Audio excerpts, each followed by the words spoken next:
In 1854, Kansas was not yet a state, but it was fast becoming a cause. The Missouri Compromise of 1820 had created an uneasy balance between slave states and free states that had lasted for more than 30 years. Now, the Kansas-Nebraska Act would put the matter to a vote in the territories. It was commonly believed that Kansas would be populated by extension from Missouri and would therefore enter the Union as a slave state. In an effort to establish Kansas as a free state, a group of wealthy New England merchants led by Eli Thayer founded the New England Emigrant Aid Company. And now I'd like to introduce the man chosen to lead this quest, Dr. Charles Robinson. I am a lover of the rights of men. As such, I intend to go to Kansas. But I'll go as no fiery abolitionist. I hold sternly to the orderly process of government. Kansas must be settled by free men, yes, but not by violence. If it is, the land we would save for freedom will be drenched in blood.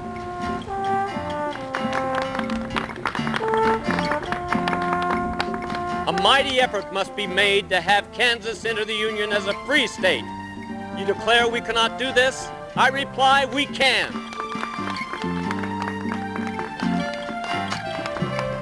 The plan may require you to risk property in gaining freedom for the new territory. Men may be asked to face the bowie knife and revolver in the defense of their possessions and their convictions. Let every effort be made. Let every appliance be brought to bear to fill up that territory with free men.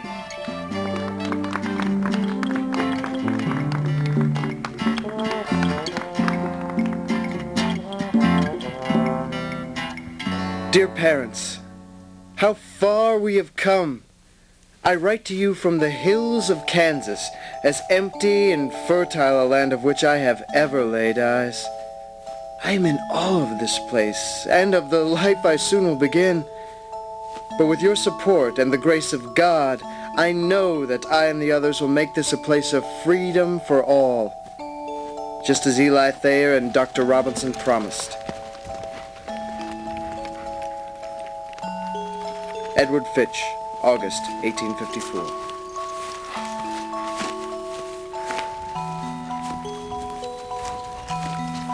The face of this country is beautiful beyond comparison.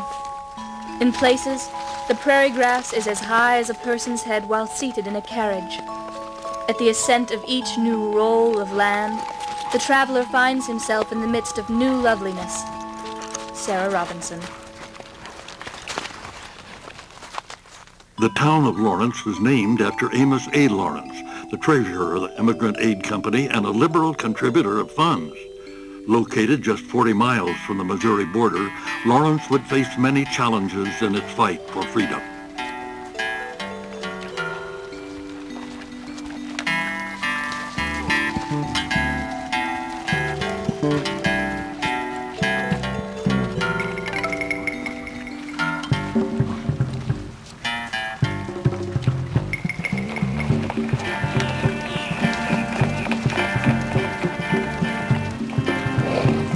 A claim jumper, one John Baldwin, known to be a Missouri pro-slaver, tried to oust our people, but was denied by the firm resistance of Robinson, backed up by 24 guns. Should we shoot the first man who tries to take it, or fire over their heads? I'd be ashamed for the rest of my life if I fired at a man and didn't hit him. He swore to return with 1,000 Missourians, but we've seen no sight of him since. Robinson showed courage. He may need to show considerable more before this is all done. A steady stream of settlers continued to arrive. Claims were surveyed, streets were laid out, and houses were built. By March of 1855, the new town was thriving.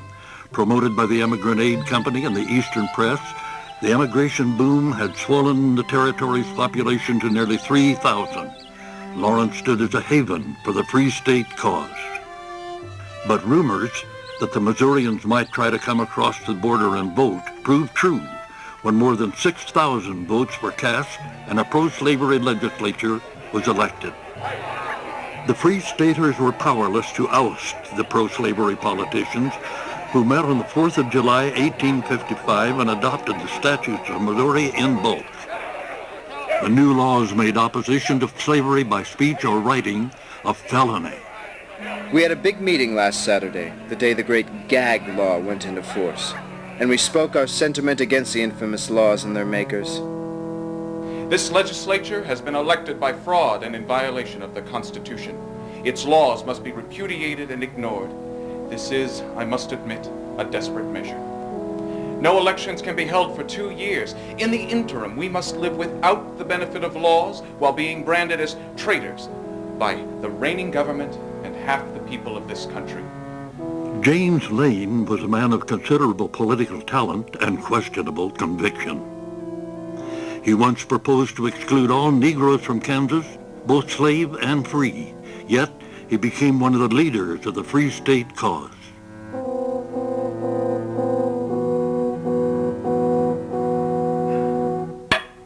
It's true. Simply by being here, we are committing a state prison offense. But we all believe strongly in these issues, and we will persevere. Thank you. In the fall of 1855, the Missouri Border Ruffians made several raids into Kansas. Lawrence became an increasingly isolated fortress of the Free State movement. The sheriff of Douglas County, Sam Jones, was a pro-slaver with strong ties to the Missouri forces.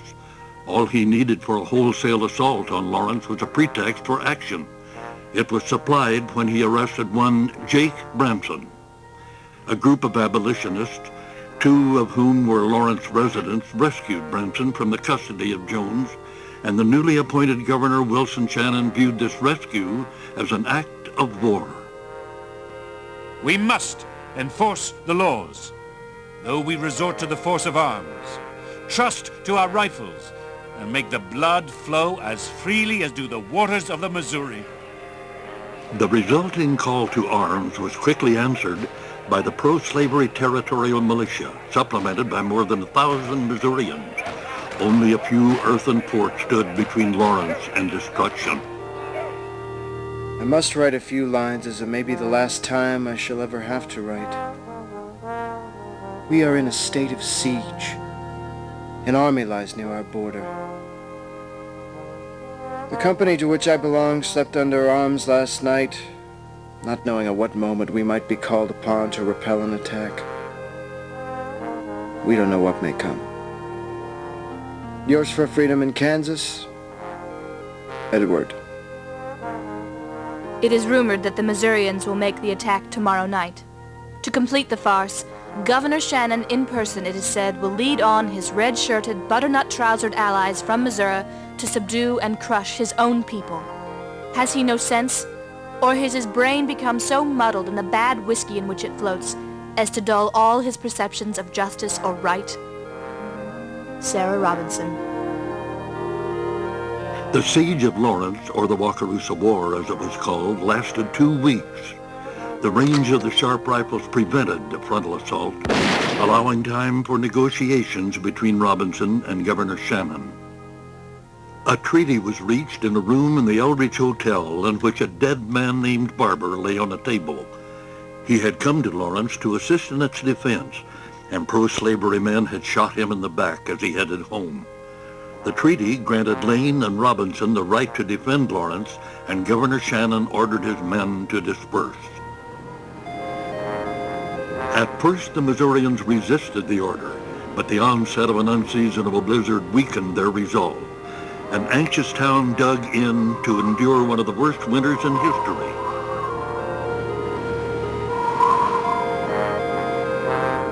The cold weather commenced on December the 22nd, and the thermometer has ranged from 0 to 26 degrees below. Several men have been frozen, more or less, and one died from its effects. Late at night, I went to bed with my Sharps rifle loaded and lying by my head, not knowing at what moment in the night the drums would beat to arms and I should be called up to help defend the town. The fragile truce was not destined to last. Robinson, Lane, and other Lawrence leaders defied the pro-slavery legislature and attempted to establish a free state government. The response was swift. A grand jury under Judge Samuel Lecomte indicted them for treason. Robinson and the others were arrested. Only Lane escaped. With their leaders in prison, the people of Lawrence faced yet another crisis. On the 23rd of April, while in Lawrence attempting an arrest, Sheriff Sam Jones was shot by an unknown assailant. Jones' wounds were not fatal, and he vowed revenge. Under cover of federal authority, Jones and his followers gained access to the town and committed the sacks of Lawrence, looting businesses, burning the Free State Hotel, and the town's 2 newspapers to the ground. Dear parents, the blow has been struck, the war begun. 2 of our men have been killed, murdered, and we are in ruins. God only knows who will be killed next or where this will end. Yours until death, your affectionate son, E.P. Fitch. Give what is on this sheet as much publicity as possible. Tell everyone who has the least interest in Kansas that now we want help. Men, money, and arms. When support of arms and materials from the east began to reach the beleaguered town, the Missourians imposed a land and river blockade so complete that for the first time starvation became a real danger. James Lane, having escaped arrest, headed east, enthralling audiences with his firebrand speeches. He roused support for bleeding Kansas. The Missourians poured over the border in thousands, with bowie knives in their boots, their belts bristling with revolvers, and 3 gallons of whiskey per vote in their wagons. They claim to own Kansas, to have the right to vote there, to make its laws, and to say what its constitution shall be. Great God! Is there an Illinoisan who will say enforce these monstrous iniquities called laws? For myself, I am going back to Kansas where an indictment is pending against me for high treason. Lane made good on his pledge to return to Kansas. He brought men and supplies with him over a land route to Iowa and Nebraska and raised an army to break the blockade. As the fighting escalated, Eastern Democrats, afraid that the conflict in Kansas would sway presidential votes, pressured Washington to do something to end the violence. John Geary was appointed territorial governor with a political mandate to halt the border wars at once. I, John Geary, Governor of the Territory of Kansas, do issue this proclamation. I command that all bodies of men, combined, armed, and equipped with munitions of war, without authority of the government, instantly disband or quit the territory. Geary's proclamation was not immediately obeyed. On the 10th of September, a force of 2,800 Missourians appeared at Franklin within striking distance of Lawrence. Early risers in Lawrence were alarmed to see troops already occupying Mount Oread.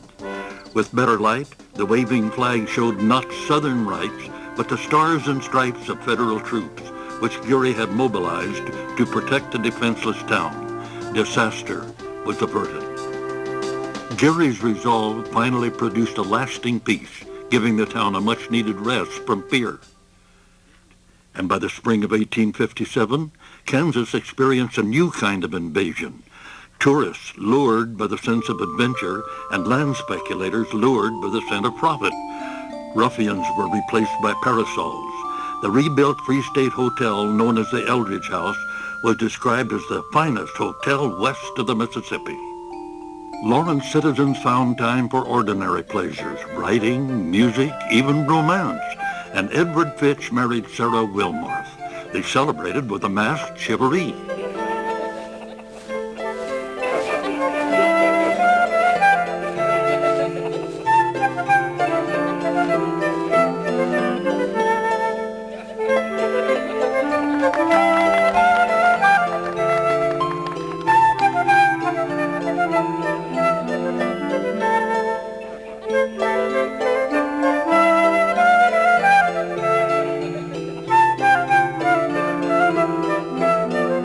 The fight against slavery continued, and Lawrence citizens served as agents in the Underground Railroad, moving escaped slaves to freedom. But those who escaped slavery in Missouri were not out of danger. They were often preyed upon by unscrupulous newcomers to Lawrence, including a former school teacher named William Clark Quantrell. Charges were brought against Quantrell for horse thievery and the return of a runaway slave to a Missouri owner. Unfortunately for Lawrence, Quantrell escaped before he could stand trial. In October of 1857, elections were held. At last, the Free Staters gained control of the territorial government of Kansas. 3 years later, on the 29th of January, 1861, Kansas was admitted into the Union as a free state with Charles Robinson as its first governor. The Free State was finally reality, and the celebration at the Eldridge Hotel ran into the night.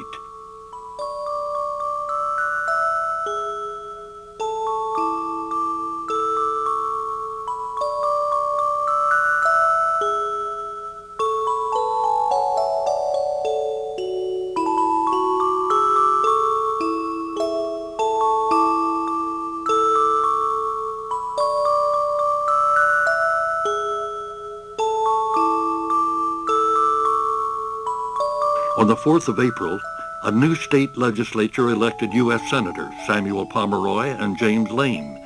The victory was sweet, but the new state had little time to enjoy its triumph. On the 12th of April, 1861, rebel cannons fired on Fort Sumter, South Carolina, and the Civil War began.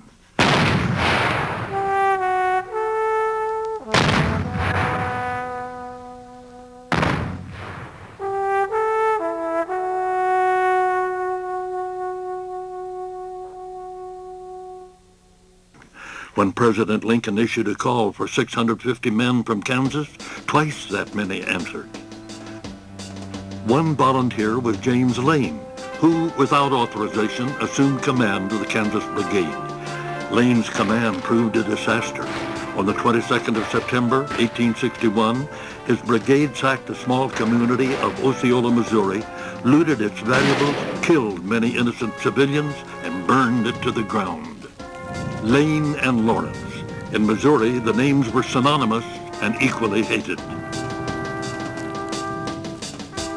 With the war came a surge in the number of refugees coming to Lawrence to escape slavery. Private property by federal law, they were classified as contraband of war by General Butler to legitimize their presence in the free states. They soon comprised nearly a third of Lawrence's population and formed the first Kansas Colored Infantry. But involvement with the so-called contrabands further fanned the flames of hatred toward Lawrence.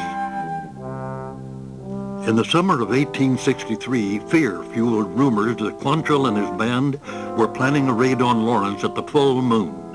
They waited anxiously, but Quantrell did not arrive. Believing the rumors to be a false alarm, the town relaxed. The militia were released and their rifles securely locked in the armory. On the evening of the 20th of August, the town gathered in the park for a concert by the Lawrence Cornet Band.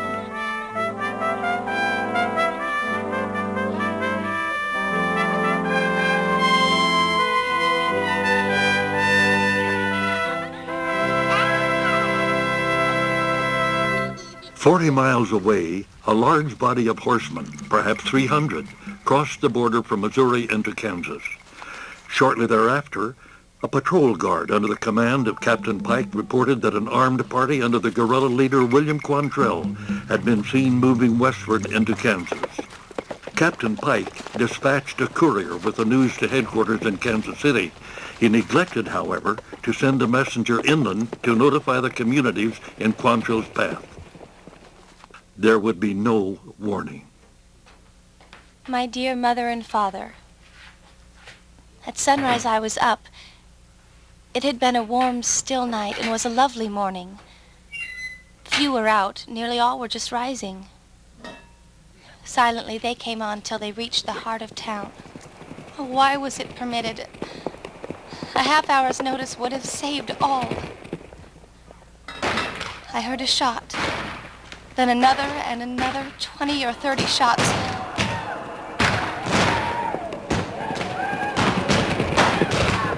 They broke their ranks and scattered in every direction, firing constantly, shooting down every unfortunate one that was out.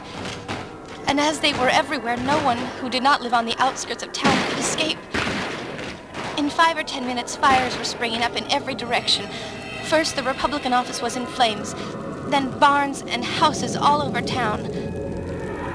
All at once, they swept up to the house and surrounded it. In an instant, a ruffian, a demon, burst open the door.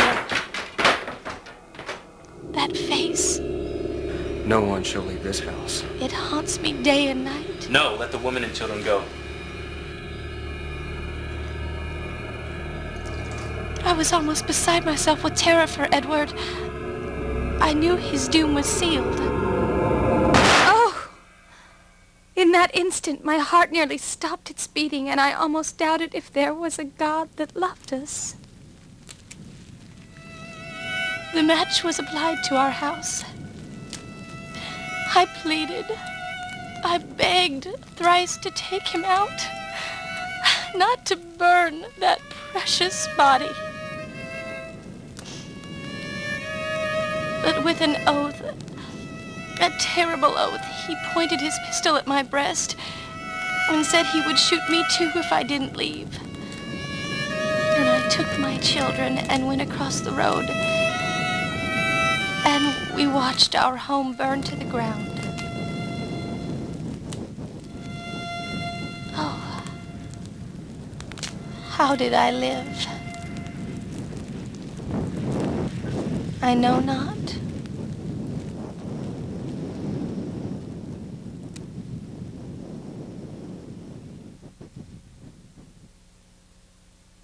In the space of 4 hours, 150 men and boys were killed. More than 200 houses and all but 3 businesses were burned, and the toil and sacrifice of a decade wiped out.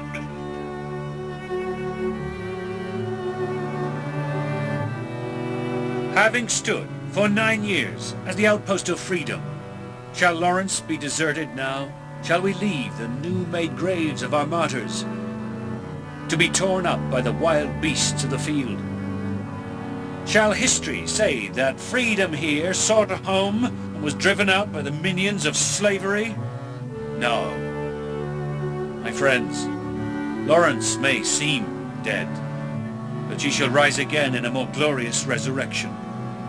Her ranks may have been thinned by death, but let us close up and hold the ground. The conflict may not be ended, but the victory must be ours. We may perish, but the principles for which we contend will live.